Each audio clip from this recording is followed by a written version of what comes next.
Mensajes de Esperanza presenta. Lectura sin comentario del libro El deseado de todas las gentes. Capítulo 59. Conspiraciones sacerdotales. Betania estaba tan cerca de Jerusalén que pronto llegaron a la ciudad las noticias de la resurrección de Lázaro. Por medio de los espías que habían presenciado el milagro, los dirigentes judíos fueron puestos rápidamente al tanto de los hechos.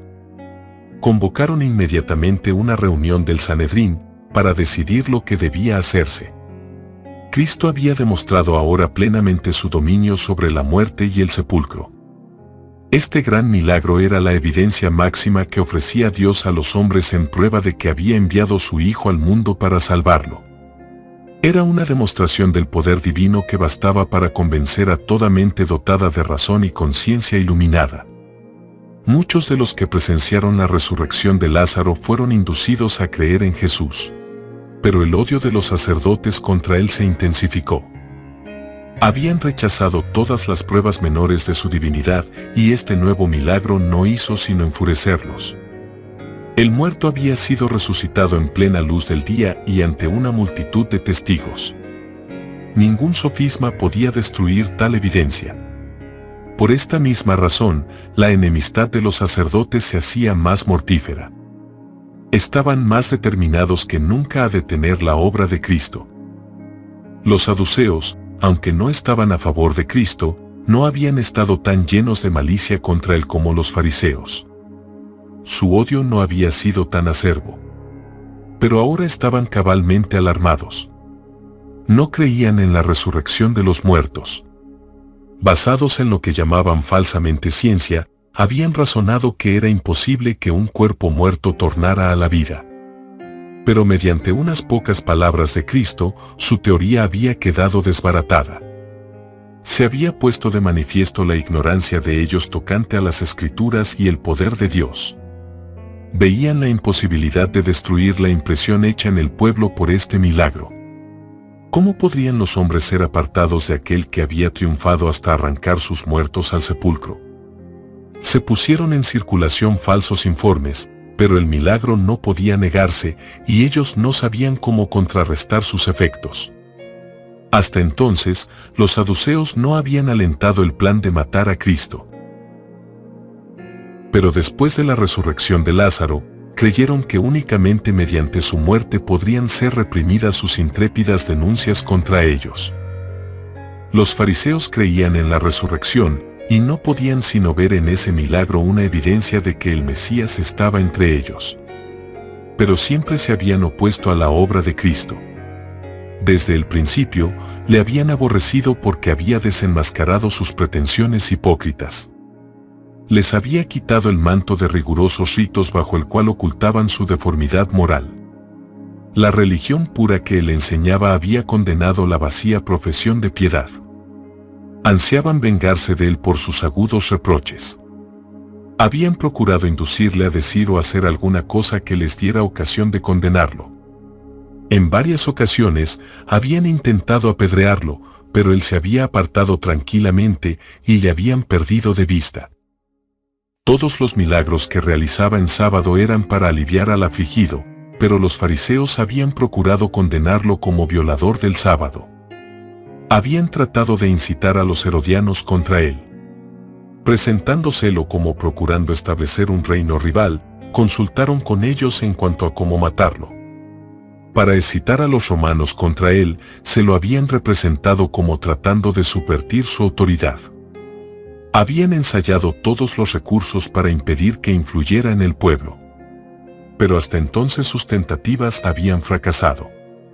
Las multitudes que habían presenciado sus obras de misericordia y oído sus enseñanzas puras y santas, sabían que los suyos no eran los hechos y palabras de un violador del sábado o blasfemo. Aún los oficiales enviados por los fariseos habían sentido tanto la influencia de sus palabras que no pudieron echar mano de él. En su desesperación, los judíos habían publicado finalmente un edicto decretando que cualquiera que profesase fe en Jesús fuera expulsado de la sinagoga. Así que, cuando los sacerdotes, gobernantes y ancianos se reunieron en concilio, era firme su determinación de acallar a aquel que obraba tales maravillas que todos los hombres se admiraban. Los fariseos y los saduceos estaban más cerca de la unión que nunca. Divididos hasta entonces, se unificaron por oposición a Cristo. Nicodemo y José habían impedido en concilios anteriores la condenación de Jesús, y por esta razón no fueron convocados esta vez. Había en el concilio otros hombres influyentes que creían en Cristo, pero nada pudo su influencia contra la de los malignos fariseos. Sin embargo, los miembros del concilio no estaban todos de acuerdo. El Sanedrín no constituía entonces un cuerpo legal. Existía solo por tolerancia. Algunos de sus miembros ponían en duda la conveniencia de dar muerte a Cristo. Temían que ello provocara una insurrección entre el pueblo e indujera a los romanos a retirar a los sacerdotes los favores que hasta ahora habían disfrutado y a despojarlos del poder que todavía conservaban.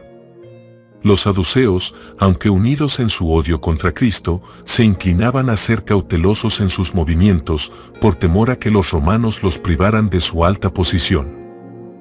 En este concilio, convocado para planear la muerte de Cristo, estaba presente el testigo que oyó las palabras jactanciosas de Nabucodonosor, que presenció la fiesta idólatra de Belsasar.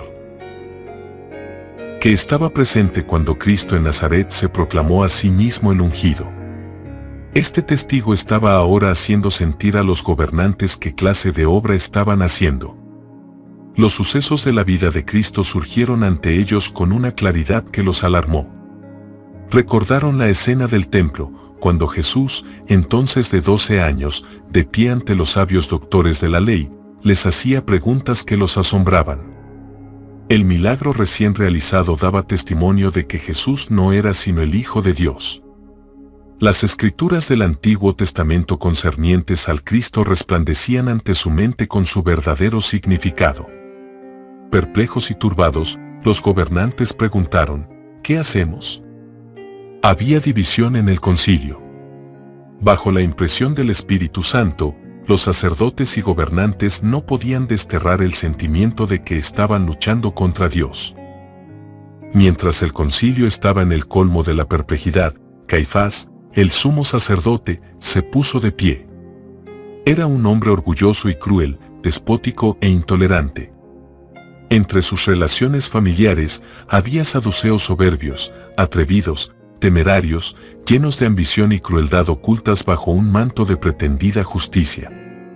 Caifás había estudiado las profecías y aunque ignoraba su verdadero significado dijo con gran autoridad y aplomo, «Vosotros no sabéis nada, ni pensáis que nos conviene que un hombre muera por el pueblo, y no que toda la nación se pierda». Aunque Jesús sea inocente, aseguraba el sumo sacerdote, debía ser quitado del camino. Molestaba porque atraía al pueblo así y menoscababa la autoridad de los gobernantes. Él era uno solo, y era mejor que muriese antes de permitir que la autoridad de los gobernantes fuese debilitada. En caso de que el pueblo llegara a perder la confianza en sus gobernantes, el poder nacional sería destruido. Caifás afirmaba que después de este milagro los adeptos de Jesús se levantarían probablemente en revolución. Los romanos vendrán entonces, decía él, y cerrarán nuestro templo, abolirán nuestras leyes, y nos destruirán como nación. ¿Qué valor tiene la vida de este Galileo en comparación con la vida de la nación? Si él obstaculiza el bienestar de Israel, ¿no se presta servicio a Dios matándole? Mejor es que un hombre perezca, y no que toda la nación sea destruida. Al declarar que un hombre moriría por toda la nación, Caifás demostró que tenía cierto conocimiento de las profecías, aunque muy limitado. Pero Juan, al describir la escena, toma la profecía y expone su amplio y profundo significado. Él dice, y no solamente por aquella nación, mas también para que juntase en uno los hijos de Dios que estaban derramados, cuán inconscientemente reconocía el arrogante Caifás la misión del Salvador. En los labios de Caifás esta preciosísima verdad se convertía en mentira. La idea que él defendía se basaba en un principio tomado del paganismo. Entre los paganos, el conocimiento confuso de que uno había de morir por la raza humana los había llevado a ofrecer sacrificios humanos. Así, por el sacrificio de Cristo, Caifás proponía salvar a la nación culpable, no de la transgresión, sino en la transgresión, a fin de que pudiera continuar en el pecado. Y por este razonamiento, pensaba acallar las protestas de aquellos que pudieran atreverse, no obstante, a decir que nada digno de muerte habían hallado en Jesús. En este concilio, los enemigos de Cristo se sintieron profundamente convencidos de culpa. El Espíritu Santo había impresionado sus mentes. Pero Satanás se esforzaba por dominarlos. Insistía en los perjuicios que ellos habían sufrido por causa de Cristo. Cuán poco había honrado él su justicia. Cristo presentaba una justicia mucho mayor, que debían poseer todos los que quisieran ser hijos de Dios. Sin tomar en cuenta sus formas y ceremonias, él había animado a los pecadores a ir directamente a Dios como a un Padre misericordioso y darle a conocer sus necesidades. Así, en opinión de ellos, había hecho caso omiso de los sacerdotes. Había rehusado reconocer la teología de las escuelas rabínicas. Había desenmascarado las malas prácticas de los sacerdotes y había dañado irreparablemente su influencia. Había menoscabado el efecto de sus máximas y tradiciones, declarando que, aunque hacían cumplir estrictamente la ley ritual, invalidaban la ley de Dios. Satanás les traía ahora todo esto a la memoria. Les insinuó que a fin de mantener su autoridad debían dar muerte a Jesús. Ellos siguieron este consejo. El hecho de que pudieran perder el poder que entonces ejercían era suficiente razón, pensaban, para que llegasen a alguna decisión. Con excepción de algunos miembros que no osaron expresar sus convicciones, el Sanedrín recibió las palabras de Caifás como palabras de Dios. El concilio sintió alivio, cesó la discordia. Decidieron dar muerte a Cristo en la primera oportunidad favorable. Al rechazar la prueba de la divinidad de Jesús, estos sacerdotes y gobernantes se habían encerrado a sí mismos en tinieblas impenetrables. Se habían puesto enteramente bajo el dominio de Satanás para ser arrastrados por él al mismo abismo de la ruina eterna. Sin embargo, estaban tan engañados que estaban contentos consigo mismos. Se consideraban patriotas que procuraban la salvación de la nación. Con todo, el Sanedrín temía tomar medidas imprudentes contra Jesús, no fuese que el pueblo llegara a exasperarse y la violencia tramada contra él cayera sobre ellos mismos. En vista de esto, el concilio postergó la ejecución de la sentencia que había pronunciado. El Salvador comprendía las conspiraciones de los sacerdotes. Sabía que ansiaban eliminarle y que su propósito se cumpliría pronto. Pero no le incumbía a él precipitar la crisis y se retiró de esa región llevando consigo a los discípulos. Así, mediante su ejemplo, Jesús recalcó de nuevo la instrucción que les había dado: «Mas cuando os persiguieren en esta ciudad, huid a la otra».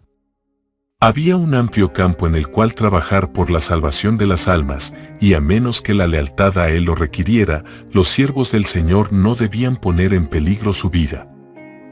Jesús había consagrado ahora al mundo 3 años de labor pública. Ante el mundo estaba su ejemplo de abnegación y desinteresada benevolencia. Su vida de pureza, sufrimiento y devoción era conocida por todos. Sin embargo, solo durante ese corto periodo de 3 años pudo el mundo soportar la presencia de su Redentor. Su vida fue una vida sujeta a persecuciones e insultos. Arrojado de Belén por un rey celoso, rechazado por su propio pueblo en Nazaret, condenado a muerte sin causa en Jerusalén, Jesús, con sus pocos discípulos fieles, halló temporariamente refugio en una ciudad extranjera. El que se había conmovido siempre por el infortunio humano, que había sanado al enfermo, devuelto la vista al ciego, el oído al sordo y el habla al mudo, el que había alimentado al hambriento y consolado al afligido, fue expulsado por el pueblo al cual se había esforzado por salvar. el que anduvo sobre las agitadas olas y con una palabra acalló su rugiente furia, el que echaba fuera demonios que al salir reconocían que era el Hijo de Dios, el que interrumpió el sueño de la muerte, el que sostuvo a miles pendientes de sus palabras de sabiduría, no podía alcanzar el corazón de aquellos que estaban cegados por el prejuicio y el odio y rechazaban tercamente la luz. Que Dios te bendiga abundantemente.